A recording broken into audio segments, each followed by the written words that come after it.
Mail BSc nursing ক্যান্ডিডেটরা West বেঙ্গলে staff nurse grade 2 পরীক্ষার apply করতে পারবে কিনা, অথবা আমি মেল ক্যান্ডিডেট এবং বিএসসি নার্সিং পাস করেছি, আমি কি সিএইচওর পরীক্ষায় বসতে পারবো, মানে সিএইচও অ্যাপ্লাই করতে পারবো। আমি মেল ক্যান্ডিডেট নার্সিং পাস করেছি, সেটা জিএনএম হোক বা বিএসসি, আমি কি হায়ার এডুকেশন করতে পারি। আর সমস্ত নার্সিং স্টুডেন্টদের যে ড্রিম থাকে সেটা হচ্ছে নার্সিংয়ের টিচিং।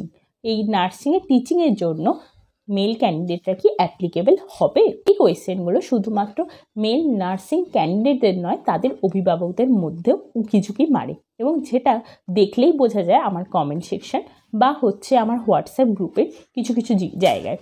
তাই আমার মনে হলো 2024-এ দাঁড়িয়ে মেল ক্যান্ডিডেটদের ওয়েস্ট বেঙ্গলে, মানে মেল নার্সিং ক্যান্ডিডেটদের ওয়েস্ট বেঙ্গলে কী প্রসপেক্ট আছে সেটা, বা এই সমস্ত আনঅ্যাড্রেস যে কোয়েশ্চেনগুলো আছে তার আনসার দেওয়াটা কিছুটা হলেও দরকার। আজকের সেশনটা সেই সমস্ত মেল নার্সিং ক্যান্ডিডেটদের জন্য যারা পড়ছে জিএনএম বা বিএসসি নার্সিং, অথবা যারা পড়বে বলে ভাবছো নার্সিং, তাদের জন্য। আমি এর সাথে একজন registered nurse working as a senior faculty in government college of nursing, and welcome to our channel Montastic let's make nursing simple. সবাইকে রিকোয়েস্ট, ভিডিওটা শেষ পর্যন্ত দেখবে, যদি ভালো লেগে থাকে অবশ্যই লাইক এবং শেয়ার করবে। যদি কোনো ডাউট থেকে থাকে তাহলে কমেন্ট সেকশনে, ফেসবুকে, টেলিগ্রামে এবং হোয়াটসঅ্যাপে আমার সাথে যোগাযোগ করতে পারো, যার প্রত্যেকটা লিঙ্ক ডিসক্রিপশন বক্সে দেওয়া আছে। তো চলো ভিডিওটা শুরু করা যাক। এই কথাটা আমি আগে অনেকবার বলেছি, আবারও বলছি, নার্সিং কখনো মেল ফিমেল এরকম হয় না। তুমি মেল হও বা ফিমেল হও, সবার ওপরে তুমি একজন নার্স।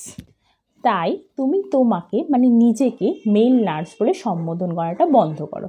তাই আমি এই ভিডিওটাতে নার্স বলেই সম্বোধন করছি। তো আমরা বেশি সময় নষ্ট না করে একদম টপিকে ঢুকে যাচ্ছি। সেটা হচ্ছে সবথেকে বেশি যে কোয়েশ্চেনটা হয় সেটা হচ্ছে, আমি male nursing candidate, BSc nursing pass করেছি এবং ওয়েস্ট বেঙ্গলে এসে স্টাফ নার্স গ্রেড 2 পোস্টের জন্য অ্যাপ্লাই করতে চাই, সরকারি স্টাফ নার্স গ্রেড 2 পোস্টের জন্য। তো আমি কি এটা করতে পারবো? এই কোয়েশ্চেনটা মেনলি আসে যে ওয়েস্ট বেঙ্গলে মেল ক্যান্ডিডেটদের স্টাফ নার্স গ্রেড 2 পোস্টে নেওয়া হয়, এটা সত্যি কথা, কিন্তু এটা শুধুমাত্র জিএনএম পাস আউট মেল ক্যান্ডিডেটদের জন্যই নেওয়া হয়। এবং তোমাদের মধ্যে এই কোয়েশ্চেনটা বেশিরভাগ ক্ষেত্রেই আসে যে আমরা ওই জিএনএম মেল ক্যান্ডিডেটদের যে ভ্যাকেন্সি পোস্টটা, সেখানে আমি বিএসসি মেল ক্যান্ডিডেট পাস করে ওই পোস্টে পারবো কি না। এর উত্তরটা হলো না, কারণ ওয়েস্ট বেঙ্গলে এখনও পর্যন্ত স্টাফ নার্স গ্রেড 2 পোস্টের যে ভ্যাকেন্সি বের হয় মেল ক্যান্ডিডেট জন্য, সেটা হচ্ছে শুধুমাত্র জিএনএম পাস আউটদের জন্যই বের হয়।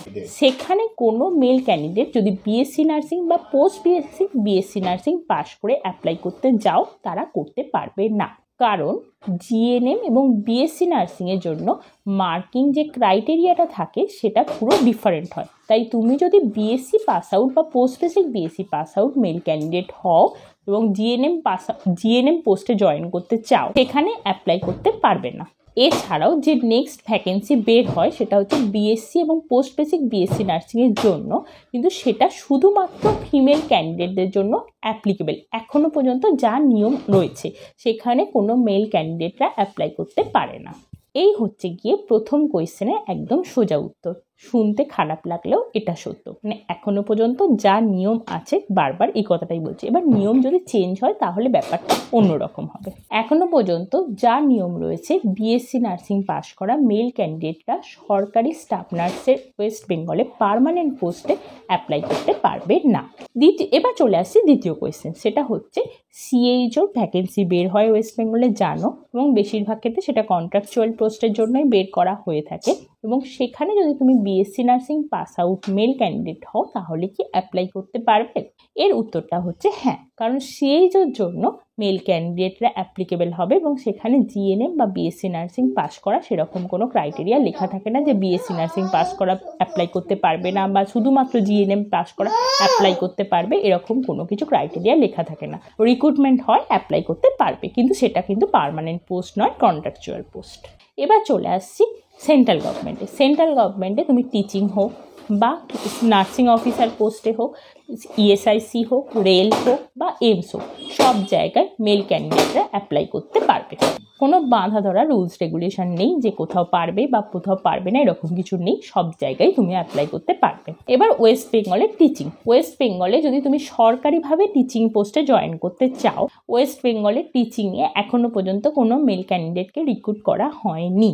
পরবর্তীকালে হয়তো নিয়ম চেঞ্জ হলে রিক্রুটমেন্ট হতে পারে। কিন্তু ওয়েস্ট বেঙ্গলে প্রাইভেট সেক্টরের টিচিংয়ে এখন মেল ক্যান্ডিডেটদের নেওয়া শুরু হচ্ছে। তুমি যদি বিএসসি নার্সিং বা MSc nursing pass out male candidate হও তাহলে কিন্তু প্রাইভেট কলেজে তোমাকে অলওয়েজ ওয়েলকাম। এবং এখন অনেক প্রাইভেট কলেজেই অনেক এডুকেশনের অনেক হায়ার পোস্টেও মেল ক্যান্ডিডেট রয়েছে।